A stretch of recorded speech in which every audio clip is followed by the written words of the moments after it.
যদি কখনো অবশেষে টুকটুক করে পুরো বাড়িটাই একটু হলেও চেঞ্জ করতে পারি আমার স্বল্প চেষ্টাতে, সেই দিন পুরো আগে কেমন ছিল আর শেষে কি দাঁড়ালো ওই ভিডিওটা দেব।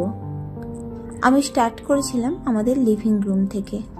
এখান থেকে ফার্স্টে স্পর্শকে তো আঁকতে দিয়েছিলাম, তারপর ওর আঁকাগুলো মুছে এখান থেকে আমি পেন্ট করা স্টার্ট করি।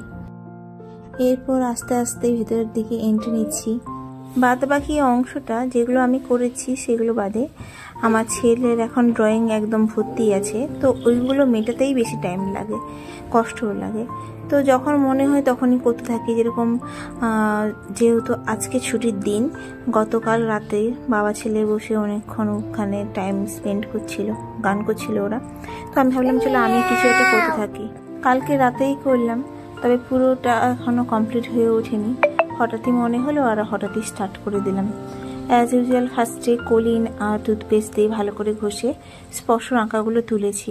তারপর এখানে এশিয়ান পেইন্ট দিয়ে আমি কালার করছি। তবে এই যে দেওয়ালটা ভাগ ভাগ করে কালার করার ইচ্ছে আছে, তাই ফার্স্টে তো অফ হোয়াইট কালার দিয়ে করে নিচ্ছি, ক্রিম টাইপের আর কি। তো পুরোটা এরকম করব না, এখন যে ভিডিওটা দিচ্ছি এটাও পুরোটা কমপ্লিট করে কিন্তু দিচ্ছি না। তারপর এই কালারটা দেখো, আমার এত পছন্দ হয়েছে এই কালারটা, খুবই ভালো। মানে এটা ফার্স্ট ইউজ করছি আমাদের ঘরে, কালারটা খুব ভালো এসছে। তো এটা আমি নিচের পোর্শনটা দিচ্ছি। নিচে কোনো ওয়ালপেপার দেওয়ার কথা ফার্স্টে ভাবছিলাম, তারপর ভাবলাম ঠিক আছে এই কালারটা দিয়েই করি, হয়তো পরে এই কালারটার উপরে কোনো ডিজাইন করতে পারি। আর যদি আবার প্লেন সিম্পল ভালো লাগে তাহলে ওইভাবেও রেখে দিতে পারি, বলা যায় না। আর তারপরে উপরটা আমি এরকম ব্ল্যাক করে দিলাম। ব্ল্যাক করে দেওয়ার পরে এরকম ডিজাইন করে দিলাম।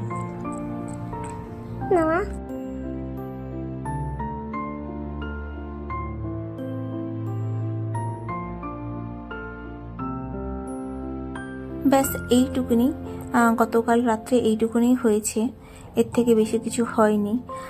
আর উপরের দিকটা একটু একটু বক্স বক্স করে কালার করে সেখানে পেন্টিং বা কোনো কিছু করে লাগানোর ইচ্ছে রয়েছে। এখন দেখছিলাম যে কেমন লাগে, তাই বাড়িতে যে পেন্টিংগুলো ছিল জাস্ট আলতোভাবে লাগিয়েছি, লাগিয়ে দেখছিলাম যে কেমন লাগবে। তবে এরকম হবে না, ওইগুলোতে যেগুলো পেন্টিং লাগিয়েছি এরকম বক্স বক্স করে কালার করে তারপর পেন্টিং লাগাবো ভেবেছি। তাও ভিডিওটা শেয়ার করলাম, যখন আবার লাগাবো তখন আবার আলাদাভাবে অবশ্যই শেয়ার করব। এখন শুধু নিচের পোর্শনটাই কেমন লাগছে জানিও। তবে এই দেওয়ালটা অনেক কিছুই বাকি, অনেক কিছু কিছুই হয়নি, খালি নিচের পোর্শনটা হয়েছে, তাতেই আমি ভিডিওটা শেয়ার করে দিলাম। আর পরে যখন পুরোটা কমপ্লিট হবে তখন তো অবশ্যই দেবো, তখন হয়তো আরও অনেক চেঞ্জ হতে পারে। কী যে করব মাথায় কিছু নাই, তবে এটার মধ্যে কিছু তো করব এরকম ভাবনা আছে।